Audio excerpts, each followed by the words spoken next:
براہ راست لے جائیں گے آپ کو وزیر اعظم کے معاون خصوصی عطا تارڑ پریس کانفرنس کر رہے ہیں۔ سپریم کورٹ کے سرونگ ججز کی سربراہی میں کیا گیا ہو، اس کو کہتے ہیں اجلت جناب فواد چودھری صاحب۔ شاید آپ کی آج کیونکہ چہرہ بھی بجھا ہوا تھا، مجھے لگتا ہے کہ آپ کی سمجھ بوجھ بھی بجھ گئی ہے۔ جو فورن فنڈنگ میں آپ کی پارٹی نے سٹے آرڈرز لیے، وہ اس کو تاخیر کا شکار کرنے کے لیے لیے۔ یہ 8 سال کیوں لگے؟ میں یہ وجوہات آج قوم کو بتانا چاہتا ہوں کہ یہ 8 سال اس لیے لگے کیونکہ چوری اور اوپر سے سینہ زوری۔ پتا تھا کہ چوری کی ہے، پتا تھا ممنوعہ فنڈنگ لی ہے، پتا تھا کہ غیر ملکی جن افراد جس میں بھارتی شہری بھی ہیں، امریکی شہری بھی ہیں، جس کے اندر ایک یہودی بھی ہے، جس کے اندر اسرائیلی بھی ہیں، جن سے فنڈنگ لی گئی ہے، یہ فنڈنگ تو ممنوع ہے ہی ہے، مگر یہ جو مختلف ملکوں کے شہری ہیں، ان کا تحریک انصاف کو فنڈ کرنے کے پیچھے مقصد کیا تھا؟ بیچارے جو اوورسیز پاکستانی ہیں، محنت مزدوری کرتے ہیں، حق حلال کی روزی کماتے ہیں، انہوں نے جو پیسے بھیجے وہ کیا اس لیے بھیجے تھے کہ فتنہ خان اپنے ذاتی اخراجات اس سے کر سکے؟ کیا بنی گالا کے محل کو فنڈ کرنے کے لیے انہوں نے وہ پیسے بھیجے تھے؟ تو یہ پتا تھا کہ چوری ہے، پتا تھا کہ یہ ممنوعہ فنڈنگ ہے، اس وجہ سے سٹے آرڈرز کے پیچھے چھپنے کی کوشش کر کے تاخیری حربے استعمال کیے گئے۔ اسلام آباد ہائی کورٹ سے رجوع ایک دفعہ نہیں، کئی مرتبہ کیا گیا، اس کے بعد سپریم کورٹ سے رجوع کیا گیا، اور استدعا بڑی معصومانہ تھی۔ استدعا یہ تھی کہ الیکشن کمیشن کا اس کیس کی تحقیقات کا دائرہ اختیار نہیں ہے، جورسڈکشن نہیں ہے۔ جب وہ سٹے خارج ہوا تو اگلا بہانہ یہ بنایا کہ اسکروٹنی کمیٹی کا دائرہ اختیار نہیں ہے، اسکروٹنی کمیٹی کی کمپوزیشن کو، اس کی تشکیل کو چیلنج کر دیا۔ دیکھیں، یہ تاخیری حربے صرف اس لیے استعمال کیے گئے تھے کہ جو کل فیصلہ آیا ہے اس منطقی انجام کا پتا تھا کہ ہم نے چوری کی ہے، چکاری کی ہے، مکاری کی ہے، پتا تھا ہم نے ڈاکے ڈالے ہیں، اس لیے اس کو 8 سال تک لٹکایا گیا۔ اور آج آپ دیکھیں کہ جیسے ہی فیصلہ آیا ہے اس کا آپ کی معیشت پر کتنا مثبت اثر پڑا ہے کہ ڈالر 7 یا 8 روپے سستا ہو گیا، کیونکہ عمران خان صاحب نے جو اس ملک میں کھلواڑ کیا ہے، جو تباہ کاریاں کی ہیں، جب بھی ان کے خلاف کوئی فیصلہ آتا ہے یا ان کو شکست کا سامنا کرنا پڑتا ہے تو اسٹاک ایکسچینج یوں اٹھ جاتی ہے، ڈالر یوں نیچے چلا جاتا ہے، کیونکہ اس شخص کی ذات کا، اس کی پارٹی کا پاکستان کی معیشت پہ، پاکستان کی سالمیت پہ ایک منفی اثر ہے۔ تو یہ جو 8 سال اس معاملے کو آپ نے لٹکایا، اور جس کو فواد صاحب اجلت کہتے ہیں، فواد صاحب آپ کی عقل پر ماتم کرنے کا دل کرتا ہے۔ انسان بے شرم ہو ایک حد تک ہو، مگر آپ کی کوئی حد نہیں ہے۔ آپ جس کشتی میں بیٹھتے ہیں اس کو ڈبونے کے بھی مرتکب آپ ہیں، اور آج جب اجلت کا لفظ استعمال کیا، اگر 8 سال آپ کی اجلت ہے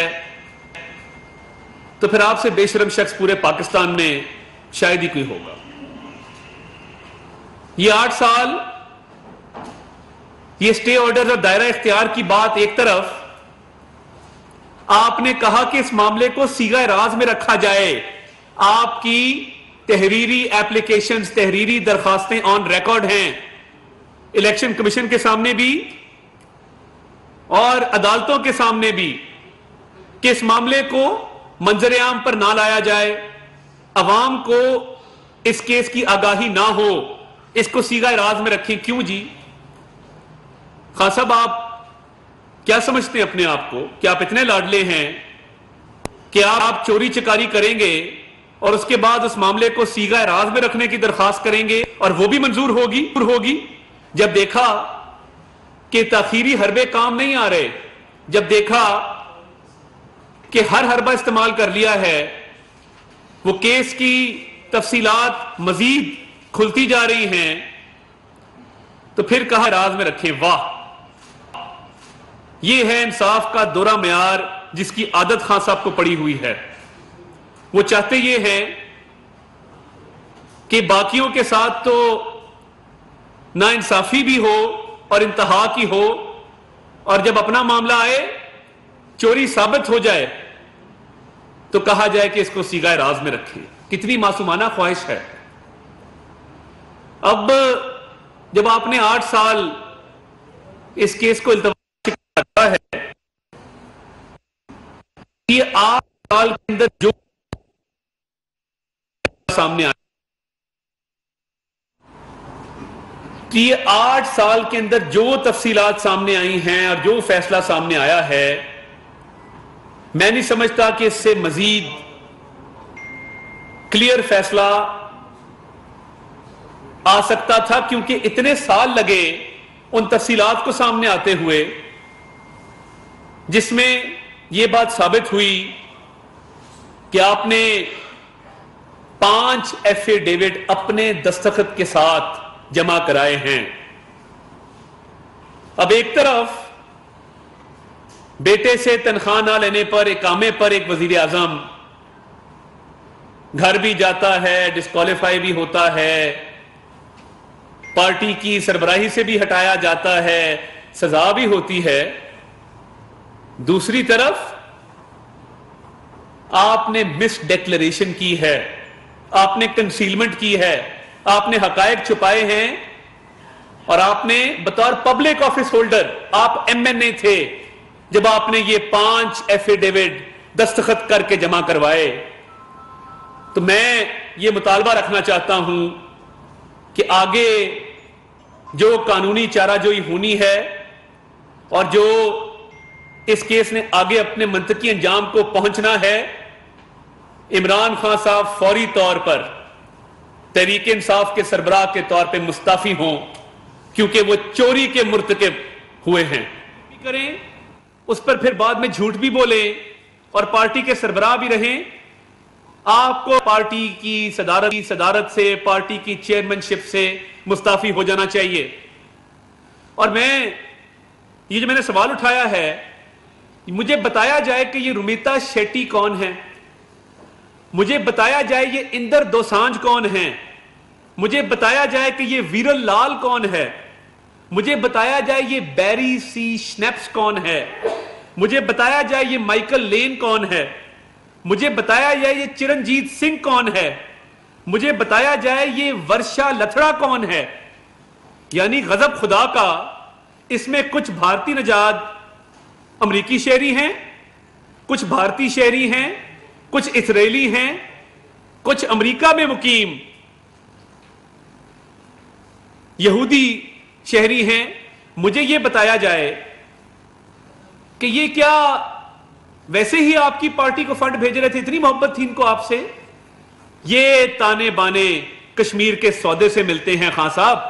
میں یہ مطالبہ بھی رکھنا چاہتا ہوں کہ جب خان صاحب نے امریکہ کا دورہ کیا اور واپس آئے اور ان کو ایئرپورٹ پہ ہار پہنائے گئے اور کہا گیا کہ میں کشمیر کا ورلڈ کپ لے کے آ رہا ہوں، اور اس کے چند روز بعد بھارت نے کشمیر کو اسٹیٹ ٹیریٹری ڈکلیئر کر دیا، کشمیری شہریوں کے حقوق سلب کر لیے، تو خان صاحب کے اس دورے کے جو نجی ملاقاتیں تھیں اس کی تفصیلات بھی منظر عام پر آنی چاہیے، پتہ لگے کہ یہ وہاں جو اس دورے کے دوران جو ان کی نجی ملاقاتیں تھیں، جن لوگوں سے یہ ملاقاتیں کر رہے تھے، کیا ایجنڈا تھا کہ آپ بھارتی شہریوں سے فنڈنگ لیتے ہیں، امریکی نژاد بھارتیوں سے فنڈنگ لیتے ہیں، یہودیوں سے، اسرائیلیوں سے فنڈنگ لیتے ہیں، اور آپ ایک دورہ کرتے ہیں اور اس کے چند روز بعد کشمیر جو ہے اس کو اسٹیٹ ٹیریٹری ڈکلیئر کر دیا جاتا ہے. یہ تانے بانے کہیں اور ملتے ہیں. اور جو پاکستان میں ایک اسرائیلی طیارہ لینڈ کیا اور ایک وفد آیا اور آپ کے لوگوں سے ملاقات کی، کیا آپ اس بات کو ڈینائی کر سکتے ہیں؟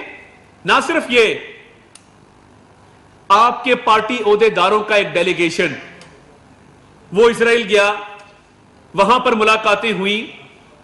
تو یہ معاملہ اتنا سادہ نہیں ہے کہ ممنوعہ فنڈنگ ہوئی، غیر ملکی فنڈنگ ہوئی، آپ نے کے نام پہ کچھ پیسہ لیا جو آپ نے اپنی ذاتی اخراجات، ذاتی مقاصد کے لیے استعمال کیا. یہ ساری چیزیں ایک طرف ہیں، اور یہ جو بھارتی، اسرائیلی اور جو باقی ممالک کے شہری ہیں جن کا میں نے ابھی نام لیا، یہ کون لوگ ہیں؟ اور دیکھیں پوری دنیا میں یہ رواج ہے کہ پارٹیز کو لابیز فنڈ کرتی ہیں. جب باہر کے ملکوں میں الیکشن ہوتے ہیں تو کچھ لابیز جو اپنی کچھ پالیسیز کو پروموٹ کرنا چاہتی ہیں وہ کسی نہ کسی پولیٹیکل پارٹی کی وہاں فنڈنگ کرتی ہیں.